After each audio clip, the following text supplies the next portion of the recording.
بسم اللہ الرحمن الرحیم۔ سر، مجھے آپ کی مدد کی ضرورت ہے۔ میں بہت تکلیف میں ہوں۔ کوئی میری بات سمجھتا ہی نہیں ہے اور میں بہت رونا چاہتی ہوں۔ اس کے الفاظ میں سے اس کا دکھ، کرب محسوس ہو رہا تھا۔ انسان حساس دل ہو اور لوگوں کا دکھ درد سمجھنے والا ہو تو اس کو الفاظ سے بھی دوسرے انسان کی تکلیف یا خوشی محسوس ہو جاتی ہے۔ میں نے رپلائی کیا، محترمہ میں آپ کی کیا مدد کر سکتا ہوں؟ اس کا رپلائی آیا، آپ کا فون نمبر مل سکتا ہے؟ آپ کو 10 منٹ بعد کال کر سکتی ہوں۔ میں نے اپنا نمبر دیا اور کہا جی ہاں کر سکتی ہیں۔ ٹھیک 10 منٹ بعد اس کی کال آئی، بھیگے لہجے میں الیکس لیک کی، اور کہنے لگی، کیا ہم آج ہی مل سکتے ہیں؟ میں نے پوچھا، ہم سے مراد؟ اس نے آنسو صاف کیے، جیسے کہ شوں شوں کی آواز آ رہی تھی، جیسے ہم آنسوؤں کو صاف کرتے ہوئے ناک کا پانی اندر کھینچتے ہیں۔ وہ گویا ہوئی، میں اور میرے بابا۔ میں نے کہا جی ہاں ضرور۔ وقت اور جگہ کا تعین کیا اور ایک اچھے ریسٹورنٹ میں ملاقات طے پائی۔ وقت مقررہ سے پہلے ہی میں ان کا انتظار کر رہا تھا۔ وہ 20 منٹ لیٹ تھے۔ جدید تراش خراش کے اسکائی بلو لان کے سوٹ میں ملبوس، کھلے ہوئے اس کے گرے پیارے سے چہرے پہ جھکے ہوئے بال پیارے لگ رہے تھے، لیکن اس کی آنکھوں کے گرد سیاہ حلقے تھے۔ آنکھوں میں نمی اور صدیوں کی اداسی تھی۔ اس کی گلابی لبوں پہ پھیکی مسکراہٹ تھی۔ خیر میں اٹھ کے کھڑا ہوا اور سلام دعا کے بعد اپنے بابا کو بہت پیار سے نچاتے ہوئے کہا، بابا جانی، اگر آپ کو برا نہ لگے تو ہم بیٹھ جائیں، آپ یہاں ہمارا انتظار کریں۔ اس کے بابا کی پرسنالٹی اچھی تھی، بہت مہربان اور نرم مزاج لگ رہے تھے، مگر ان کے چہرے پہ ایک اداسی تھی۔ انہوں نے کہا، ٹھیک ہے بیٹا۔ ہم اٹھے اور باہر چلے آئے۔ جیسے ہی ہم بیٹھے، لڑکی نے کہنا شروع کیا۔ کہنے لگی، میری خالہ کے بیٹے سے میری شادی 2 سال پہلے ہوئی تھی۔ اب میں نے خلا لیا ہے 1 ماہ پہلے، اور ساتھ ہی اس کے گہرے کالے نینوں سے آنسوؤں کی ایک برسات شروع ہو گئی، اور مجھے اس کے بابا کے چہرے کی وہ اداسی، جیسے کوئی مر گیا ہو، یاد آ گئی۔ میں نے نہ چاہتے ہوئے بھی پوچھا، کیوں خلا لیا؟ وہ خاموش رہی۔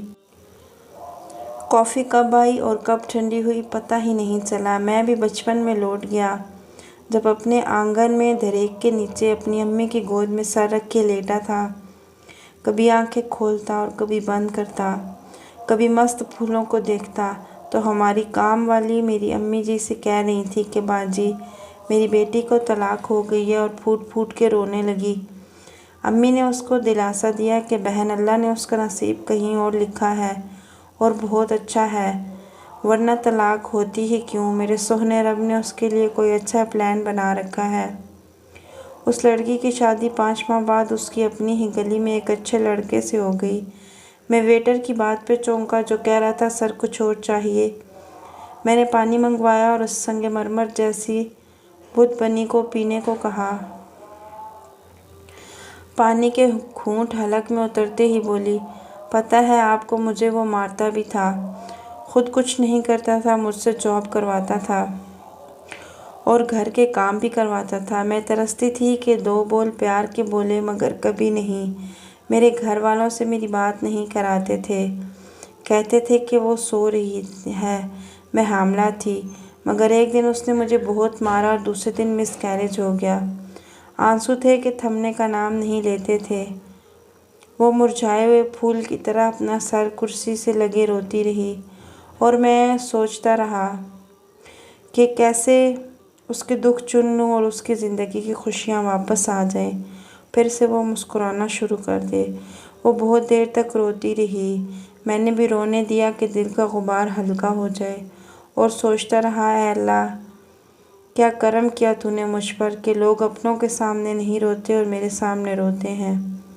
کافی دیر ہو چکی تھی تو وہ بولی، آپ کو برا تو نہیں لگ رہا کہ میں رو رہی ہوں؟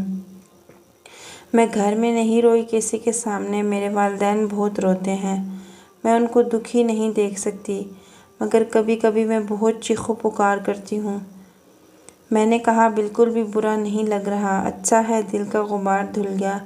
کہتی ہے ڈاکٹر صاحب میں نے اس سے ریکویسٹ کی تھی کہ مجھے طلاق نہ دے، مگر مجھے اس کے ساتھ نہیں رہنا، وہ نہیں مانا، باضد تھا۔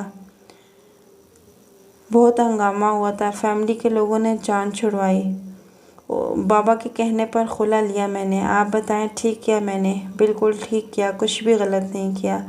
میں نے ہر لفظ چبا کے اور ہر لفظ پہ زور دے کر بولا اور کہا ہر چیز کی حد ہوتی ہے، جب حد سے بڑھ جائے کوئی تو پھر سپیس لینا ضروری ہوتا ہے۔ تم پڑھی لکھی ہو، جاب کرو، اپنے دوستوں سے ملو، پکنک پلان کرو اور کتابیں پڑھو، میرا رب تم کو تمہارے صبر کا اچھا صلہ دے گا۔ طوفان گزر چکا ہے، تمہاری کشتی منجدار سے نکل آئی ہے، تم زندگی کی طرف لوٹ آؤ۔ میں نے اسے پیار سے کہا ہے پیاری لڑکی، اب خود پہ دھیان دو، اب چیخو پکار کر کے اپنے وقار میں کمی مت کرنا، لوگوں کو اپنی خاموشی سے خوف زدہ کرنا سیکھو۔ یہ سن کر وہ دھیرے سے مسکرا گئی اور مجھے لگا کہ میرا آج کا سیشن بیکار نہیں گیا۔ میں نے ٹھنڈی کافی کے سپ لینا شروع کیے اور سوچنے لگا ہم انسان کتنے عجیب ہیں، ہم کو ذرا سا رتبہ ملتا ہے تو ہم لوگوں کا جینا حرام کر دیتے ہیں، اپنے پیاروں تک کو نہیں بخشتے، گھروں میں اونچ نیچ ہو جاتی ہے، کسی کو مارنا ایک عورت جبکہ وہ حاملہ ہو تو وہ انسان کہلانے کے لائق نہیں۔ پتہ نہیں یہ سب کرتے ہوئے ہماری غیرت کہاں چلی جاتی ہے، یہ سب کرتے ہوئے آپ لوگوں کی عزت بڑھتی ہے کیا؟ رب کے واسطے جب کسی کو بیاہ کے لاتے ہیں تو وہ آپ کی عزت ہوتی ہے، اس کو ایسے اپنے پیروں تلے مت روندا کریں۔